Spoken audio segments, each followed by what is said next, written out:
بسم اللہ الرحمن الرحیم والصلاة والسلام علی خاتم النبیین۔ السلام علیکم ورحمۃ اللہ وبرکاتہ۔ جنات کے حوالے سے ہماری سیریز چل رہی تھی، جس کا فرسٹ ایپیسوڈ آپ دیکھ چکے ہیں اور جنات کے بارے میں کچھ باتیں آپ جان چکے ہیں۔ میں مزید باتیں جنات کے حوالے سے لے کر آپ کے سامنے حاضر ہوا ہوں۔ جنات، جیسا کہ میں نے پہلے ایپیسوڈ میں بتایا کہ یہ ایک مخلوق ہے، اللہ تعالیٰ نے اس کو پیدا کیا ہے اور اس کو آگ سے پیدا فرمایا ہے اور خالص آگ سے ان کو پیدا کیا گیا ہے۔ جنات کا وجود آدم علیہ السلام کی پیدائش سے ہزاروں سال پہلے ہے، یعنی آدم علیہ السلام جو تمام انسانوں کے باپ ہیں، ان کی پیدائش سے بھی ہزاروں سال پہلے، کتابوں میں یہاں تک آیا کہ 60,000 سال سے پہلے جنات کو پیدا کیا گیا۔ اور جب جنات کو پیدا کر دیا گیا تو ان کو زمین پر آباد کر دیا گیا۔ ایک عرصے یہ زمین پر آباد رہے اور امن کے ساتھ رہے۔ ان کے ایک بادشاہ تھے جن کا نام یوسف تھا۔ ان لوگوں نے ان کو قتل کر دیا اور زمین پر خون ریزی کرنے لگے، قتل و غارت گری کرنے لگے، لڑنے لگے، جھگڑنے لگے، ایک دوسرے کو مارنے لگے۔ زمین پر جو امن کی صورتحال تھی اس کو انہوں نے برباد کر دیا۔ تو زمین پر امن قائم کرنے کے لیے اللہ تبارک و تعالیٰ نے فرشتوں کی فوج زمین پر بھیجی۔ اس فوج کا جو سردار تھا، کمانڈر تھا، وہ بھی ایک جن ہی تھا جس کا نام عزازیل تھا، اور یہ آگے جا کر بعد میں ابلیس بنا۔ اور یہ ابلیس کیوں بنا، یہ ایک الگ سے ہماری سیریز اس حوالے سے آئے گی جو صرف عزازیل کے بارے میں، یعنی ابلیس کے بارے میں ہوگی، جس کو ہم شیطان، ڈیول کے نام سے جانتے ہیں۔ تو یہ پوری کی پوری فوج جب دنیا میں آئی اور آ کر انہوں نے امن قائم کیا، جو جنات تھے ان کو زمین سے بھگا کر دریاؤں، صحراؤں، جنگلوں، غاروں کی طرف بھیج دیا اور زمین میں امن قائم ہو گیا۔ اور یوں یہ فرشتوں کی فوج، کتابوں میں آتا ہے کہ وہ زمین پر رہنے لگی، اور ان کے ساتھ یہ جو عزازیل تھا، جو بعد میں جا کر ڈیول بنا، شیطان بنا، اور اس سے پوری اس کی ایک نسل چلی، ذریت چلی، جس کو دنیا جانتی ہے آج تک، وہ شیطان یہاں زمین پر رہنے لگا۔ ابن عباس رضی اللہ تعالیٰ عنہ فرماتے ہیں کہ آسمان پر فرشتے تھے جو اللہ تعالیٰ کی عبادت کرتے ہیں، اور زمین پر رہنے والی مخلوق جنات ہی تھے، آدم علیہ السلام سے پہلے۔ تو یہ دو ہی مخلوق تھیں جو آسمان پر اور زمین پر رہا کرتی تھی۔ جنات پہاڑوں اور غاروں، دریاؤں، جنگلوں کی طرف چلے گئے اور وہاں اپنی شرارتیں پھیلانے لگے، وہاں رہنے لگے۔ اللہ تعالیٰ نے آدم علیہ السلام کو پیدا کرنے کا ارادہ فرمایا، تو چونکہ فرشتوں نے جنات کے حالات دیکھ لیے تھے کہ جنات نے کیا کیا زمین کے اوپر، تو ان کو لگا کہ شاید انسان بھی اسی طرح کرنے والے ہیں کہ اگر ان کو پیدا کیا گیا اور زمین پر بھیجا گیا تو ہو سکتا ہے یہ بھی قتل و غارت گری مچائیں، یہ بھی آپس میں لڑیں، ایک دوسرے کو قتل کریں، زمین کا امن تہ بالا کریں، برباد کریں زمین کا امن۔ تو انہوں نے اللہ تعالیٰ سے عرض کی کہ اے ہمارے رب، کیا تو ایسے کو خلیفہ بنا رہا ہے زمین پر کہ جو زمین میں فساد پھیلائے گا؟ تو اللہ تبارک و تعالیٰ نے ارشاد فرمایا کہ میں وہ جانتا ہوں جو تم نہیں جانتے، میں وہ جانتا ہوں جو تم نہیں جانتے۔ بالآخر آدم علیہ السلام کی پیدائش ہو گئی۔ کتاب العظمت میں لکھا ہوا ہے کہ بدھ کے دن اللہ تعالیٰ نے فرشتوں کو پیدا فرمایا، جمعرات کے دن جنات کو پیدا فرمایا، اور جمعہ کے دن آدم علیہ السلام کو پیدا فرمایا۔ جیسے کہ میں نے بتایا کہ جنات کو جن اس لیے کہتے ہیں کہ یہ آنکھوں سے اوجھل ہوتے ہیں، چھپے ہوئے ہوتے ہیں اور نظر نہیں آتے، تو اس لیے ان کا نام جن رکھا۔ زمانہ رسالت صلی اللہ علیہ وسلم سے پہلے، اسلام کے آنے سے پہلے، جو زمانہ جاہلیت تھا اس کے لوگ تھے، تو وہ فرشتوں کو بھی جن ہی کہتے تھے، جبکہ فرشتے ایک الگ مخلوق ہیں اور جنات ایک الگ مخلوق ہے۔ تو یوں ہو سکتا ہے کہ زمانہ جاہلیت سے لے کر یہ بات چلی ہو کہ وہ سمجھتے ہوں کہ یہ جو جن ہے یہ بھی فرشتوں میں سے ہی ہے۔ تو یہ بات بتانے کا مقصد یہ تھا کہ یہ جن جو مخلوق ہے یہ فرشتوں سے الگ ہے۔ کیوں؟ کیونکہ جنات، اللہ تبارک و تعالیٰ نے جنات کو پیدا کیا، اور یہ پیدا ہوتے ہیں، یہ مرتے بھی ہیں، ان کے ہاں شادی بھی ہوتی ہے اور ان کے ہاں اولاد کا سلسلہ بھی ہوتا ہے. یہ کھاتے پیتے ہیں, ان کو تکلیف ہوتی ہے, ان کو سردی گرمی سب لگتی ہے. جبکہ فرشتوں کو اللہ تعالیٰ نے اپنی عبادت کے لیے پیدا فرمایا ہے, ان میں اس طرح کا کوئی سلسلہ نہیں ہوتا, وہ کھاتے پیتے نہیں ہیں. جبکہ جنات کھاتے پیتے بھی ہیں اور ان کے ہاں شادی بھی ہوتی ہے اور ان کے ہاں اولاد کا سلسلہ بھی ہوتا ہے اور ان کی نسل بھی چلتی ہے. تو جنات الگ ایک قوم ہے اور فرشتے ایک الگ مخلوق ہیں, تو ان کو مکس نہ کیا جائے. کہیں ایسا نہ ہو کہ کوئی کہے کہ یہ جنات بھی فرشتے تھے اور فرشتے سے پھر اس کے بعد انہوں نے نافرمانی کی تو یہ جن ہو گیا, تو ایسا ہرگز نہیں ہے. ہم نے پہلے ایپیسوڈ میں بات کی تھی کہ جان جو ہے وہ جنات کا باپ ہے. ایک قول یہ بھی آتا ہے کتابوں میں کہ شیطان ابلیس یہ جنات کا باپ ہے.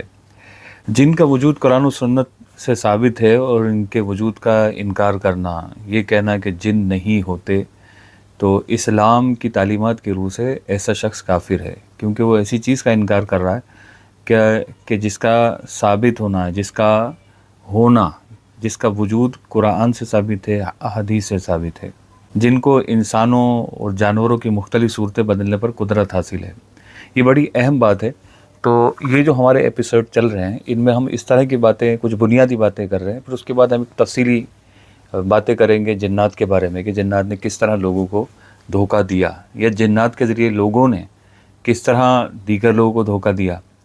تو جیسا کہ میں نے ابھی بتایا کہ جن انسانوں اور جانوروں کی مختلف صورتیں اور شکل بدلنے کی قدرت رکھتا ہے, یہ اللہ تعالیٰ نے اس کو صلاحیت دی ہے. تو اگر کسی کو جن کسی سور کی شکل میں نظر آ رہا ہے تو اس کا مطلب یہ نہیں ہے کہ یہ کوئی الگ مخلوق ہے, اور اگر کسی کو جن کسی پر والے انسان کی شکل میں نظر آ رہا ہے تو اس کا مطلب یہ نہیں ہے کہ یہ پری ہے, بلکہ سارے کے سارے کیا ہیں, یہ جنات ہیں. عاملین جو ہوتے ہیں, جو تعویذات کرتے ہیں یا عملیات کرتے ہیں, اب اس سے بحث نہیں ہے کہ وہ اچھے عملیات کرتے ہیں یا برے عملیات کرتے ہیں. عاملین, ان کی اپنی اصطلاحات ہوتی ہیں, ان کے اپنے تجربات ہوتے ہیں, ان تجربات کی روشنی میں وہ مختلف چیزوں کے نام رکھ دیتے ہیں. اچھا, بعض کتابوں میں بھی آ جاتے ہیں اس طرح کے نام, تو ان کتابوں سے دھوکہ نہ کھایا جائے, بلکہ یہ بات ذہن میں رکھی جائے کہ یہ جتنے بھی انہوں نے نام موسوم کیے ہیں, کہ سور نام رکھا ہو, جیسے میں نے کتاب میں پڑھا کہ ایک جنی ہوتی ہے, یعنی جن کی جو مؤنث ہوتی ہے فیمیل, اس کا نام انہوں نے رکھا موہنی. یہ غالباً ہندی کا لفظ ہے. تو موہنی یہ ایک خوبصورت عورت کی شکل میں نظر آتی ہے. انہوں نے رکھا ایک جن کا نام بھینسا سور, تو یہ سور کی شکل میں ان کو نظر آتا ہوگا, تو انہوں نے اس کا نام بھینسا سور رکھ دیا.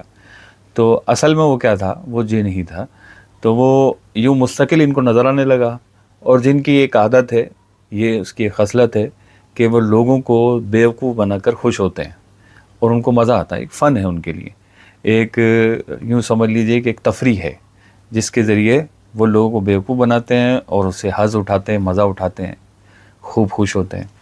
تو بہرحال جن کو اللہ تعالیٰ نے مختلف صورتیں اور مختلف شکلیں بدلنے پر قدرت دی ہے.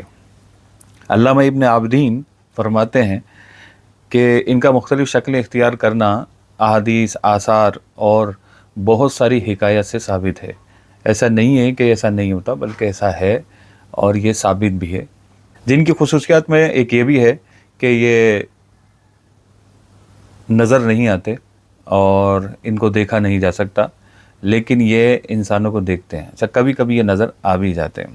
لیکن ایک بہت زیادہ بنیادی بات جو واقعی قابل غور ہے اور وہ ہمیں توجہ میں رکھنی چاہیے, وہ یہ ہے کہ جن کو اصلی صورت میں ہم عام انسان نہیں دیکھ سکتے, جن کی اصلی صورت جو ہے, اور جب بھی وہ نظر آتا ہے وہ کسی نہ کسی روپ کے اندر نظر آئے گا. تو اصلی صورت میں دیکھنے کی طاقت صرف انبیاء کرام علیہم الصلوۃ والسلام کو ہے. عام انسان جنات کو اصلی صورت میں نہیں دیکھ سکتے. عام انسانوں سے مراد میری یہ ہم لوگ ہیں, ہم جیسے گناہ گار لوگ. اللہ پاک ہماری اصلاح فرمائے, ہمارے اعمال کی اصلاح فرمائے, ہمارے حال پر رحم فرمائے. علامہ عینی شارح بخاری ہیں, بخاری شریف حدیث مبارکہ کی بڑی مستند کتاب ہے, اس کی شرح آپ نے لکھی ہے علامہ بدر الدین عینی رحمۃ اللہ تعالیٰ علیہ, اور علامہ ابن حجر رحمۃ اللہ تعالیٰ علیہ, انہوں نے بھی بخاری شریف کی شرح لکھی ہے, تشریح, جس کو انگلش میں آپ ڈیفینیشن کہہ سکتے ہیں. تو یہ فرماتے ہیں کہ بزرگان دین کو بھی اللہ تبارک و تعالیٰ نے یہ صلاحیت دی ہے، یہ طاقت دی ہے کہ وہ جنات کو دیکھ سکتے ہیں ان کی اصلی صورت میں۔